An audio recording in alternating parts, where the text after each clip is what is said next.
एक राजा और रानी की कहानी में आप सब लोगों का बहुत बहुत स्वागत है। एक राजा का स्वाभिमान दयालु था। एक समय केशवपुर नामक नगर में कृष्णदेव राजा का शासन चलता था।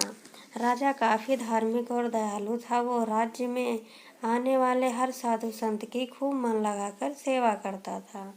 उसका आदेश था कि कोई भी साधु राज्य में आए तो सबसे पहले उसे बताया जाए। राजा के आदेशानुसार राज्य में कभी भी कोई साधु या साधु मंडली आती तो सबसे पहले राजा को बताया जाता। राजा के साथ ही नगरवासी भी साधुओं की अच्छे से सेवा करते थे, जिस कारण साधुओं के आशीर्वाद से केशवपुर के लोग खुशहाल और संपन्न थे। पूरे राज्य में शांति थी और लोग हर सुख दुख में एक दूसरे का साथ निभाते थे। खेती के दिनों में सभी मिलजुल कर कृषि करते थे। ऐसे ही भाईचारे की वजह से केशवपुर दिन व दिन खूब तरक्की कर रहा था।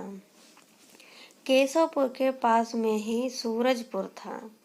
उस पड़ोसी राज्य में कंसदेव नाम का राजा शासन करता था। वो अपनी प्रजा को खूब सताता था और नए नए कर यानी टैक्स लगाकर उन्हें परेशान करता था। राजा अपना सारा समय नाच गान करने वालों के बीच में बिताता और शराब के नशे में डूबा रहता था। राजा की यह हालत देखकर उसके सिपाही भी प्रजा पर जुल्म करते थे। सूरजपुर में खेती बाड़ी भी ठीक तरह से नहीं हो रही थी, जिस कारण वहाँ की जनता भूखमरी से जूझ रही थी। यहाँ तक कि जानवरों को खिलाने के लिए भी पर्याप्त चारा नहीं मिल पा रहा था। फिर भी राजा कर वसूली में कमी नहीं करता था। राजा के अत्याचार से पीड़ित जनता केशवपुर में आश्रय लेने के बारे में सोचने लगी। इसी सोच को लेकर सूरजपुर के हजारों निवासी केशवपुर की सीमा पर खड़े थे। सूरजपुर की जनता के सीमा के पास खड़े होने की सूचना सिपाहियों ने राजा कृष्णदेव को दी। राजा सूचना पाते ही तुरंत सीमा पर पहुंचे और सूरजपुर की जनता की दशा देखकर दुखी हो गए। राजा कृष्णदेव ने सूरजपुर के लोगों का सम्मान पूर्वक स्वागत करते हुए उन्हें अपने राज्य में रहने की इजाज़त दे दी। साथ ही उनके लिए खाना और उनके जानवरों के लिए चारे का भी प्रबंध कराया। भूख से पीड़ित लोगों को कृष्णदेव ने स्वयं खाना परोसा। भोजन करने से पहले और करने के बाद जनता जोर शोर से महाराज का जय जयकार करने लगी। जवाब में राजा ने कहा कि आप लोगों को मेरी जय जयकार करने की जरूरत नहीं है। मेरे पास जो भी है वो भगवान का है, इसलिए जो भी मैंने दिया है उसके लिए जय जयकार के हकदार भगवान हैं। ऐसे में आप सभी मेरी जगह भगवान की जय जयकार करें, क्योंकि वही हम सबके पालनहार हैं। कुछ दिनों बाद सूरजपुर की बची हुई जनता भी केशवपुर की तरह पलायन करने लगी और धीरे धीरे सूरजपुर के ज़्यादातर लोग केशवपुर में बस गए। देखते ही देखते पूरा राज्य खाली हो गया और राजा कंसदेव और उनके कुछ ही सिपाही नगर में रहने लगे। भूखमरी के कारण पशु पक्षी मरने लगे और उनकी लाशें नगर में ही सड़ने लगीं। इसी के चलते पूरे सूरजपुर में बीमारी फैल गई। राज्य में बचे लोग भूख व बीमारी से परेशान रहते थे और अधिकतर लोग मरने लगे। एक दिन राजा कंसदेव की पुत्री को हैजा हो गया, जिससे कुछ ही दिनों में हैजा से उसकी पुत्री की मृत्यु हो गई। राजा लाचार हो गया और वह बार बार सोचने लगा कि उन्होंने जनता पर काफी अत्याचार किया है। यह सोचकर राजा कंसदेव भगवान से क्षमा की भीख मांगने लगा। कुछ दिन बिताने के बाद राजा कृष्णदेव के राज्य में साधुओं की टोली पहुंची, जिसकी सूचना राजा को सिपाहियों ने तुरंत दी। उन्होंने राजा को बताया कि इस मंडली में 2 महिला साधु व युवक हैं, जिनमें से एक युवक राजकुमार जैसा और एक युवती राजकुमारी के समान दिख रही है।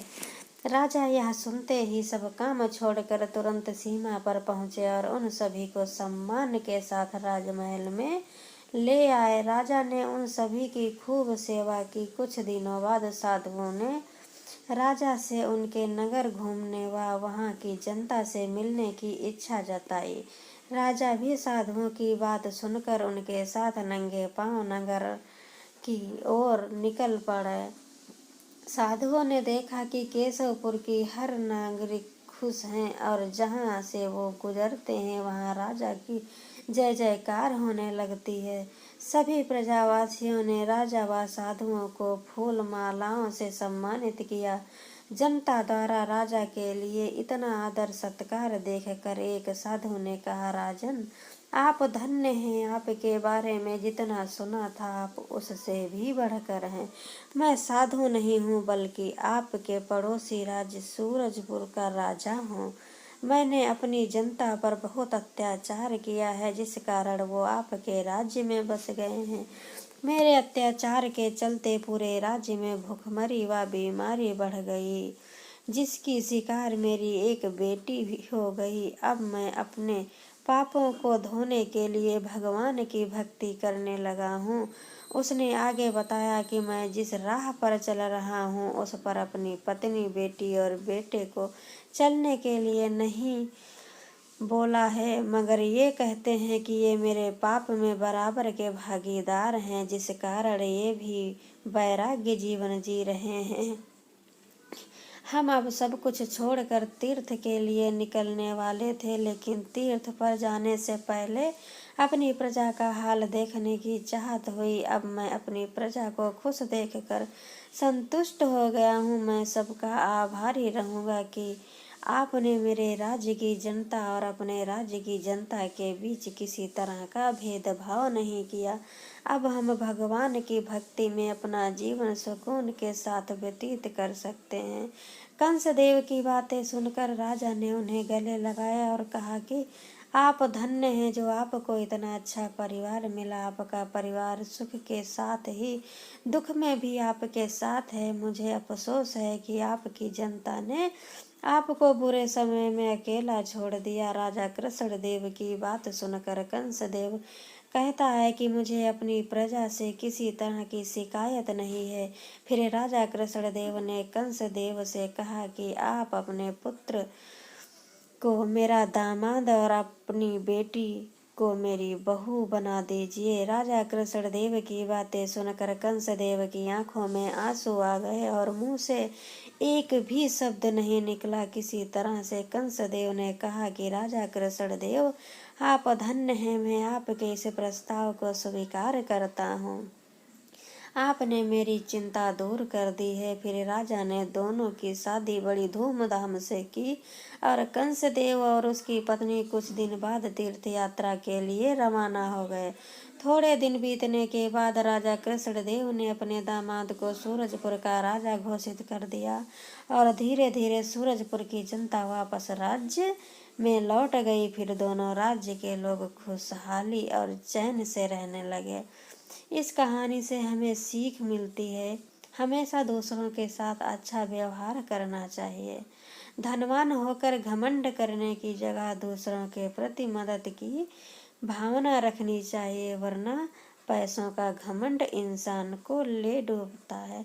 तो दोस्तों, अगर ये कहानी राजा और रानी की आपको पसंद आई हो तो प्लीज़ हमारे चैनल को सब्सक्राइब करें और बिना सब्सक्राइब किए नहीं जाना जो लोग भी इस कहानी को सुन रहे हैं, लाइक करें, शेयर करें और बेल आइकन को ज़रूर प्रेस कर लें, जिससे मैं कोई भी इससे अच्छी वीडियो अपलोड करूं तो उसका नोटिफिकेशन आपको तुरंत मिले और आप उस कहानी का एंजॉय ले सकें, ज्ञान ले सकें और मस्त रहें।